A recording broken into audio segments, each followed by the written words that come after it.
Oke, selamat datang di perkuliahan MBD, Manajemen Basis Data. Kali ini kita masuk ke pekan 15 ya, pekan terakhir sebelum nanti UAS. Oke, di pekan 15 ini kita akan membahas terkait dengan data analytics, tapi khusus untuk big data. Kalau misalnya di pertemuan kemarin kita telah membahas data analytics, tapi secara umum saja, jadi belum membahas secara khusus gimana kalau datanya besar. Nah, di pertemuan kali ini kita akan coba bahas secara khusus jika datanya besar. Oke, di sini lebih ke perkenalan aja ya, karena lebih detailnya nanti ada mata kuliah sendiri, nanti kalian bisa ambil di tingkat 3 atau tingkat 4. Oke, kita lihat dulu terkait dengan history dari data processing. Oke, jadi di tahun 1970-an ini, data processing itu lebih ke arah untuk mengotomasi report, ya, laporan. Jadi yang terjadi banyaknya adalah transaksi. Oke, contohnya misalnya sistem informasi di perpustakaan, sistemnya membutuhkan DBMS untuk mencatat siapa yang minjam, siapa yang sudah mengembalikan, buku apa saja yang tersedia, dan seterusnya dan seterusnya. Jadi di situ lebih banyak transaksi ya. DBMS-nya mencatat tadi query yang diberikan ya, meminjam berarti ya membuat record si user ini meminjam buku A misalnya, dan seterusnya. Oke. Nah, kemudian di tahun 1995 ke atas ini mulai dikembangkan untuk business intelligence, atau kemarin terminologi ini sering juga digantikan dengan data analytics. Oke, jadi dari data yang ada, berbagai macam sumber kemarin dikumpulkan ke dalam data warehouse jika perlu ya. Itu dilakukan analisis untuk keperluan bisnis. Misalnya sebuah institusi sebuah company misalnya menjual banyak produk di banyak cabang, maka company ini perlu melakukan analisis, contohnya berapa penjualan di setiap cabang, produk apa yang memberikan benefit paling tinggi, produk apa yang harus dilakukan manajemen, misalnya stoknya harus lebih awal atau ini lebih akhir, dan seterusnya dan seterusnya. Nah, itu butuh analisis, sehingga di konteks ini butuh yang namanya business intelligence, yaitu adalah kemarin kita butuh data warehouse dan jika perlu membangun sebuah model prediksi ya untuk decision making. Oke, itu adalah terkait dengan item kedua. Nah, kemudian di tahun 2010 ke atas ini banyak fenomena dan juga teknologi baru. Fenomenanya pertama adalah data itu menjadi sangat besar dan sangat cepat, sehingga disimpan dalam satu komputer atau diproses dalam satu komputer itu jadi tidak bisa. Kemudian di tahun-tahun tersebut juga banyak riset seperti HDFS, Hadoop Distributed File System. Itu dia bisa mendistribusikan file yang sangat besar ke beberapa mesin komputer dalam sebuah cluster. Kemudian ditemukan juga paradigma MapReduce, nanti juga akan kita kenalkan ya. Itu terkait dengan pendistribusian komputasi dari data yang sangat besar. Sehingga di tahun 2010 ini data yang semakin tinggi dan teknologi dan riset yang juga semakin mendukung, banyak solusi-solusi yang bisa digunakan untuk mengadres dari fenomena big data ini. Kemudian kita coba lihat terkait dengan karakteristik big data. Oke, jadi data yang seperti apa yang bisa kita sebut, oh ini big data.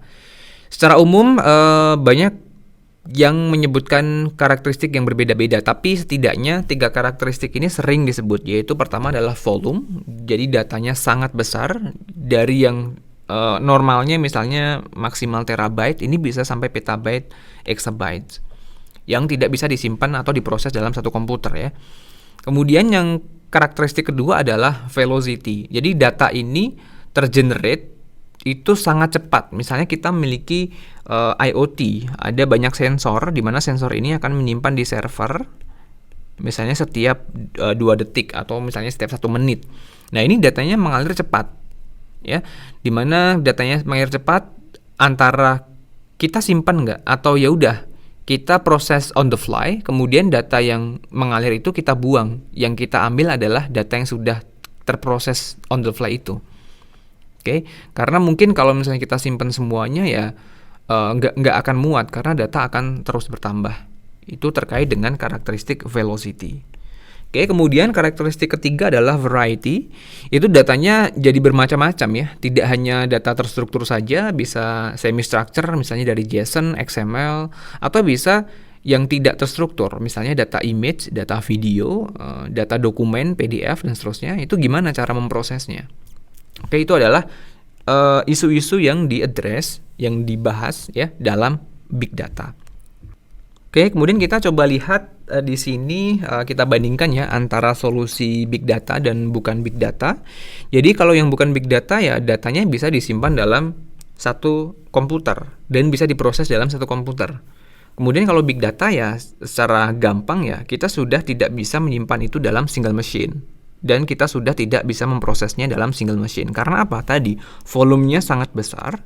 Kemudian velocity-nya, data generation-nya itu speed-nya sangat tinggi ya. Kemudian yang ketiga adalah datanya bermacam-macam tadi. Unstructured data, semi-structured, bukan hanya yang structure saja. Kemudian terkait dengan tools-nya, kalau di non-big data kalian sudah familiar, ada MySQL, Postgre, dan seterusnya. Kalau misalnya di big data, itu setiap isu itu ada solusinya, dan solusinya itu banyak. Teknologinya juga terus berkembang. Ini saya cantumkan beberapa saja. Untuk isu volume bisa kita handle dengan Hadoop dan MapReduce. Untuk velocity bisa kita handle misalnya dengan streaming menggunakan Kafka, menggunakan Flume, Spark Streaming, dan seterusnya.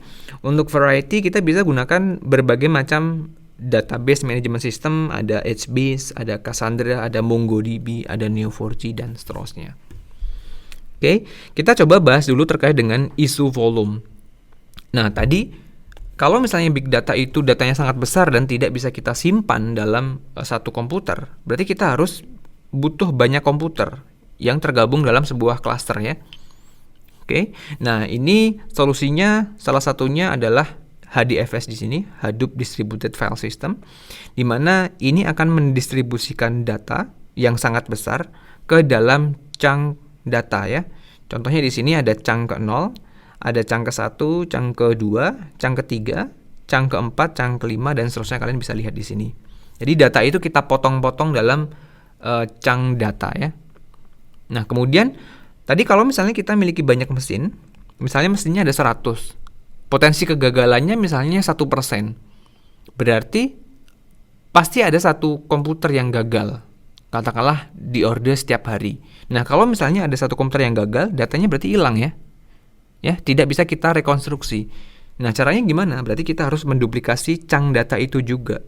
Nah, contohnya di sini, chunk 1 diduplikasi juga di sini. Chunk 0 diduplikasi juga di sini. Jadi kalau misalnya ada gagal di sini, chunk 2-nya masih ada di mana? Di sini. Chunk 4-nya masih ada di sini. Dan seterusnya kalian bisa lihat di sini ya. Oke, isu ketiga adalah kalau misalnya kita menggunakan banyak komputer di sini, otomatis kan kita harus move data ini ya, bolak-balik ya. Itu boros bandwidth ya. Nah, caranya gimana? Ya udah, berarti kita akan membawa komputasinya ke mesin yang menyimpan data itu. Misalnya kita mau menghitung chunk 1 ini, ya udah komputasinya di-run di sini. Menghitung chunk 3 katakanlah ya udah komputasinya di-run di sini. Oke, jadi ini adalah paradigma MapReduce. Paradigma pemrograman komputasi terdistribusi. Oke, kita akan coba lihat contohnya ya di sini. Misalkan kita ingin melakukan word counting. Jadi word counting misalnya berapa sih the itu ada muncul berapa kali misalnya. Crew muncul berapa kali, space muncul berapa kali, dan seterusnya. Misalnya kita memiliki dokumen yang sangat besar di mana dokumen ini tidak bisa kita simpan dalam satu komputer. Misalnya kita butuh 4 komputer di sini. Sebagai ilustrasi aja contoh ya. Nah, MapReduce ini kita ada 2 step, yaitu map dan reduce. Map itu kita harus melakukan mapping key value ya, key dan value. Untuk word counting berarti key-nya apa? Key-nya adalah word itu sendiri ya. Kata. Di sini the di sini. Crew, dan seterusnya ya. Value-nya apa? Nah, karena word counting berarti ya kemunculannya. Setiap kata muncul kita kasih value-nya 1. Oke, di sini adalah di map ya, di proses map. Kemudian setelah kita generate key value di map ini, kita reduce di sini ya. Jadi di sini mapper tadi setiap data yang di sini ini di mesin yang berbeda-beda. Ini mesin 1, ini mesin 2, mesin 3, mesin 4. Nah, setiap masing-masing mesin dia mengenerate ini ya. Kemudian dia juga bisa melakukan agregasi di sini. Hasil agregasinya dilempar ke reducer. Oke, nah sebelum dilempar ke reducer ini, dia akan melakukan sorting dulu. Ini otomatis dihandle oleh MapReduce ya. Ini kita lihat di sini sudah terurutkan ya. Terurutkan sehingga terakhir kita reduce. Reduce itu bahasa yang lebih umum yang kalian sudah familiar adalah mengagregasi. Jadi di sini kita agregasi. Agregasinya apa? Berarti ya udah dijumlah saja. Oke, crew di sini ada 2, berarti dijumlah by key-nya di sini. Crew muncul 2, space muncul 1, the muncul 3 dan seterusnya. Oke. Ya, jadi itu adalah terkait dengan cara kerja MapReduce. Oke, ada 2, map dan reduce ya. Map itu mengenerate key value, reduce itu adalah agregasinya. Di sini tadi menggunakan 4 mesin mapper, di sini menggunakan 3 reducer. Jadi ini dilempar di sini. Oke. Kemudian kita coba lihat contoh lain. MapReduce. Ini kita melakukan query di data tabel. Nah, saya yakin ini contoh lebih familiar lagi di kalian karena di kuliah basis data dan MBD kemarin kita banyak bermain dengan data tabel. Misalnya query yang diminta adalah tunjukkan total purchase penjualan untuk setiap toko di kota ya. Untuk setiap kota. Oke, gimana cara mengimplementasikan ini di MapReduce? Kalau di query kalian ya saya yakin kalian sudah bisa lah ya, select bla bla bla, from bla bla bla, where bla bla bla. Nah, kita akan coba implementasikan ini menggunakan MapReduce. Sekali lagi kita akan pikirkan mapnya apa, mappernya seperti apa, reducernya akan seperti apa. Oke, mapnya berarti key value-nya apa? Kalau misalnya kita ingin mengenerate misalnya apa, nanti apa, California, salesnya berapa, misalnya New York, penjualannya berapa. Berarti key value-nya adalah kita akan setiap data row di sini, kita generate key-nya adalah kotanya, oke, value-nya adalah penjualannya ya, sale-nya di sini. Oke, itu kita generate key value di mapper, ya, mappernya kita pakai berapa mesin, misalnya 1, 2, 3, sampai N, kita generate ini. Kemudian kita reducernya katakanlah kita menggunakan 2 reducer, 1, 2. Berarti agregasinya apa? Ya, berarti agregasinya adalah penjumlahan ya. Kita jumlahkan saja. Dan di akhir kita akan punya California berapa penjualannya, New York berapa, dan seterusnya dan seterusnya. Oke, jadi kira-kira seperti itu. Untuk versi implementasi detailnya bisa di coding di Java, Python, dan seterusnya. Tapi sekali lagi tidak akan kita perlihatkan secara detail karena itu nanti akan ada di mata kuliah terpisah ya. Oke, nah terkait dengan isu lain, isu velocity dan variety tadi, langsung saja saya gabungkan dengan volume di sini dalam sebuah typical solution Hadoop environment. Ya, di sini tadi HDFS sudah kita kenalkan. Ini adalah file system yang terdistribusi, membagi data yang besar ke dalam chunk data ya. Kemudian Yarn di sini, ini untuk resource management. Jadi kalau misalnya kita memiliki cluster komputer tadi, dia kan bekerja sama ya. Kemudian kalau misalnya ada task 1, ini dilempar ke cluster komputer, ya dia harus request, ini resource-nya kamu harus mengeksekusi komputasi ini. Itu harus dihandle oleh si Yarn ini. Oke, kemudian tadi di atasnya ada pemrograman MapReduce. Nanti ada high levelnya juga menggunakan Hive. Jadi Hive ini akan mengkonversi SQL statement ke MapReduce. Oke, jadi misalnya kita ingin mengquery tadi select bla bla, from bla bla bla, where bla bla bla, kita bisa tuliskan dalam seperti bahasa SQL. Kemudian si Hive ini akan mengkonversikan sendiri ke MapReduce, dan MapReduce ini akan bisa mengeksekusi query kita ke cluster komputer di sini. Oke, jadi ini akan memudahkan Tool yang lain banyak, tapi ini tool yang saya tunjukkan saja. Tools yang lain untuk keperluan yang lain, untuk machine learning misalnya kemarin kita sudah kenalkan terkait data mining, ada beberapa prediksi ya. Itu bisa menggunakan Spark Machine Learning Library, bisa menggunakan Mahout. Kemudian untuk streaming data IoT tadi misalnya bisa menggunakan Kafka, bisa menggunakan Storm.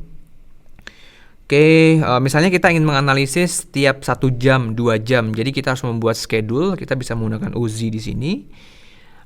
Misalnya lagi kita memerlukan database system yang bukan relasional, kita bisa menggunakan solusi lain, misalnya HBase, MongoDB, dan seterusnya ya. Jadi tipikal solusinya adalah seperti ini. Tapi di luar sana ada banyak teknologi yang bisa digunakan, bahkan misalnya di cloud computing di AWS itu menyediakan solusi tersendiri yang sama sekali berbeda dengan ini, misalnya DynamoDB dan lain-lain ya, karena ini adalah open source, sedangkan ya kalau AWS dia berbayar ya.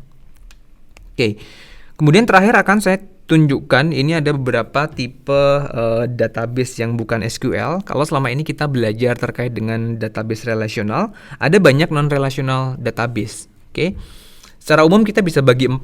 Ada key value yang paling terkenal, mungkin kalian familiar dengan Redis. Kemudian yang lain ada document base, MongoDB yang terkenal salah satunya. Di white column ada HBase, ada Cassandra dan lain-lain.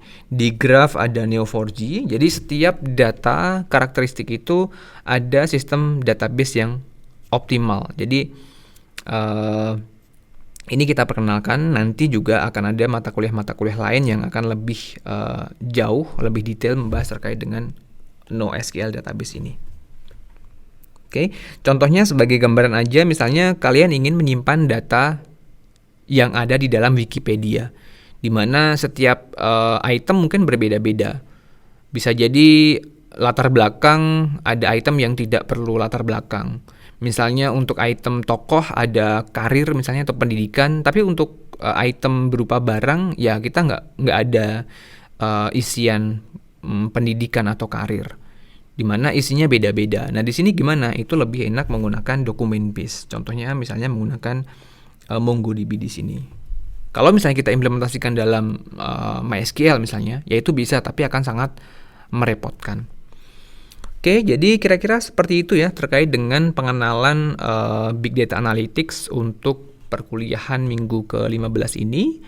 Sekian, selamat belajar dan selamat bereksplorasi lebih.